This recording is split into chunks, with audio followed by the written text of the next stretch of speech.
Guys Priyanku ব্লগৰ অন্য এটা ভিডিঅ'লৈ আপোনালোক সকলোকে স্বাগতম জনাইছোঁ। আজি মই যাব ওলাইছোঁ উমানন্দ মন্দিৰ। আজি উমানন্দ মন্দিৰ পৰিৱেশটো দেখুৱাম আপোনালোকক, তেন্তে ভিডিঅ'টো চাই যাব। উমানন্দ মন্দিৰ কেনেকৈ যাব পাৰি মই এনেকৈ ইউটিউবত ভিডিঅ' চাৰ্চ কৰি চাইছোঁ, তেনেকৈ কোনো পাৰফেক্ট ভিডিঅ' দিয়া নাই।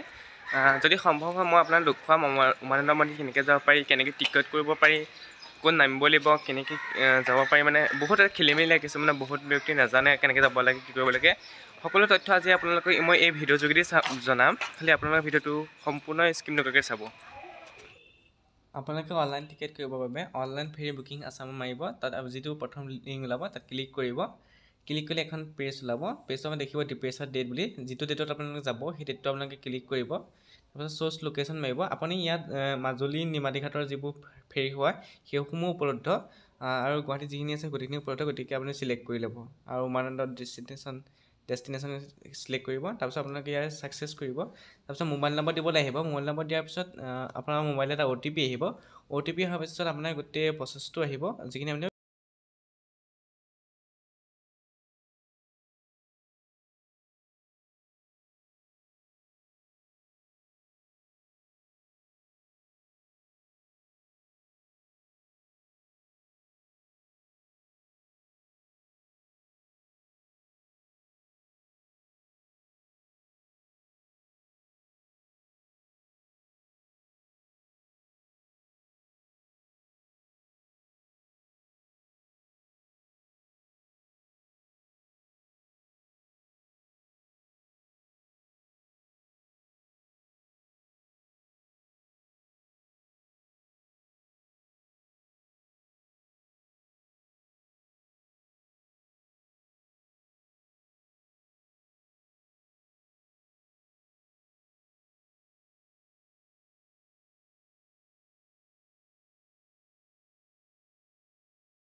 এয়া দেখিছে আপোনালোকে উমানন্দ মন্দিৰ মানে ঘাট পাইছোঁহি, উমানন্দ মন্দিৰ ওচৰত পাইছোঁহি। মানে চাৰিকাষ আপোনাৰ ব্ৰহ্মপুত্ৰৰ মাজৰ এক প্ৰাকৃতিক বিৰল দৃশ্য।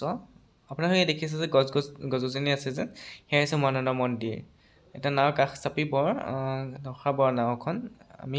আমি প্ৰাইভেট নাৱত আহিলোঁ, কাৰণ যিহেতু নাওখন চৰকাৰী নাওখন যিহেতু 12টা বজাত আছিলে, সেইকাৰণে আমি তাৰ আগতে 1 ঘণ্টা আগতে 11টা বজাত নাওখনত আহিলোঁ, প্ৰাইভেট নাৱত আহিলোঁ। সেইদিনা আমি সোনকালে পালোঁহি, 12টা বজালৈকে ৰ'বলগীয়া নহ'লে আৰু। গতিকে কোনো অলপ প্ৰব্লেমো নহ'লে। 12টা বজালৈ অহাতে হয়তো আমাৰ বহুত দেৰি হৈ গ'ল। কাষ চাপিছোঁ নহয়। বৰ্তমান আমি নামি আহিছোঁ। নামি অহাৰ পিছতে খোজকাঢ়িছোঁ। বহুত ওখ চিৰিয়ে, মানে খটখটি খোজকাঢ়ি যাব লাগে।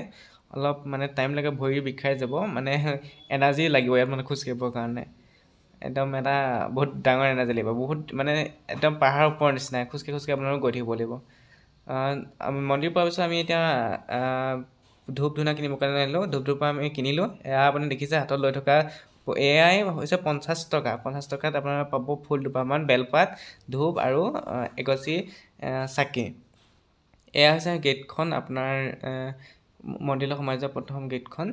এটি সোমাই গৈ আপোনালোকে চিধা প্ৰথমে আপুনি পাব গণেশৰ বাহন, আপুনি যি মূচক বুলি কোৱা হয়।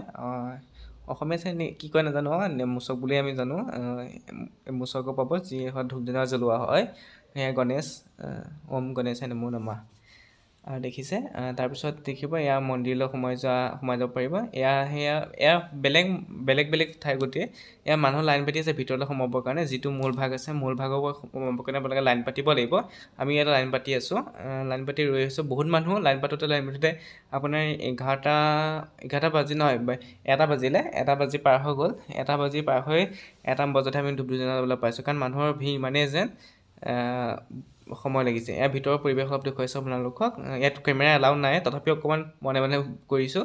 শেষত এয়া ঘূৰি আহোঁতে দৃশ্য আপোনালোকে দেখিছে নাও চাপিব হ'ল আৰু ঘূৰিয়ে পালোহি মানে পাবহি হ'লা বেছি দিন নালাগে আধা ঘণ্টা নহয় 15 মিনিটত আমি পাই যাওঁহি আজি আপোনালোকক দেখুৱালোঁ মই উমানন্দৰ সমগ্ৰ পৰিৱেশ অনাগতৰ ভিডিঅ'বোৰ মই যেতিয়া বেলেগ বেলেগ মন্দিৰলৈ যাম তেতিয়া আপোনালোকক দেখুৱাম মন্দিৰ বা যিকোনো ঠাইলৈ গ'লে দেখুৱাম ভিডিঅ'বোৰ চাব লাইক কমেণ্ট ছাবস্ক্ৰাইব তেন্তে ভিডিঅ'টো ইমানেই আছিলে চোৱাৰ বাবে ভিডিঅ'টো থেংক ইউ